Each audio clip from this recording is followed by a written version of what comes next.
Notre volonté, si vous voulez, pendant ces événements, c'est de pouvoir mettre en relation les institutionnels, qu'ils soient français, marocains, avec les entreprises, qu'elles soient françaises ou marocaines. Donc là, on va accompagner une délégation marocaine d'à peu près 65-70 personnes, donc sur Nantes, qui a une orientation très forte au niveau économie bleue. Alors l'économie bleue, c'est quoi? C'est la pêche, l'aquaculture, c'est aussi le volet chantier naval, le volet tourisme, le volet biotechnologie. Notre volonté, donc, c'est de mettre en relation les entreprises, les différents acteurs, de pouvoir créer du flux, un flux qui n'est pas à sens unique, c'est un flux qui est Maroc-France, France-Maroc, créer de l'investissement, créer des liens. Tout à l'heure, une question a été posée très intéressante sur les volets chantier naval. Eh bien, nous, chantier naval, ce qu'on aimerait, c'est que puisse émaner de cette journée économique, à un moment donné, un partenariat Maroc-France sur ce point-là.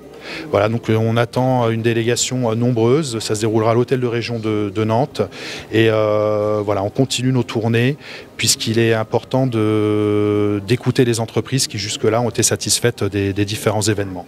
Et donc nous suivrons après Nantes au mois de début février l'inauguration de notre délégation à Goulmim qui donnera naissance à une journée économique multisectorielle avec une orientation assez sur le volet énergétique et ensuite au mois de mars, une journée économique. On retourne en région Auvergne-Rhône-Alpes. Des entreprises nous demandent, qu'elles soient françaises, marocaines. Les autorités aussi françaises nous ont dit c'est un modèle qui nous plaît.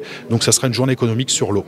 La contribution, je n'ai pas de chiffres à vous donner, mais aujourd'hui la contribution, je vais vous parler d'une chose très bête. Des personnes ont inventé des nuggets qu'on retrouve dans les grandes firmes fast-food à base d'algues, c'est-à-dire que l'économie bleue ou tout ou partie, les protéines des poissons, les protéines des algues peuvent permettre de substituer certaines protéines animales qui aujourd'hui occupent des sols, qui aujourd'hui peuvent être soumises à une réglementation différente. Donc c'est vraiment aller chercher ce côté bas carbone de l'économie bleue.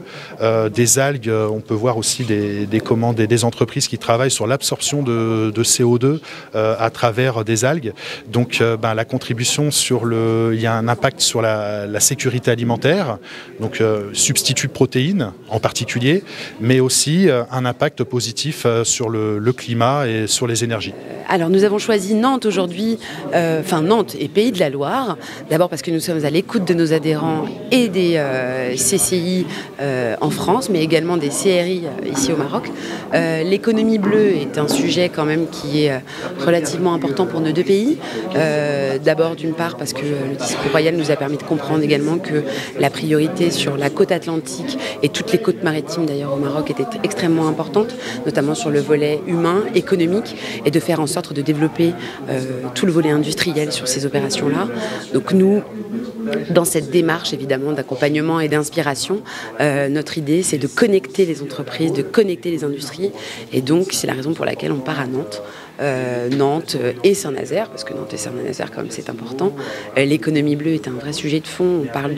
On parle tellement de sujets en même temps. On parle de la biotechnologie, on parle du naval, on parle du tourisme également, parce qu'il y a du tourisme sur le volet marina, les constructions et tout le volet logistique, des tas de métiers sur un seul sujet. Donc ça va être une journée économique qui va être extrêmement chargée, mais extrêmement passionnante et animée. Voilà.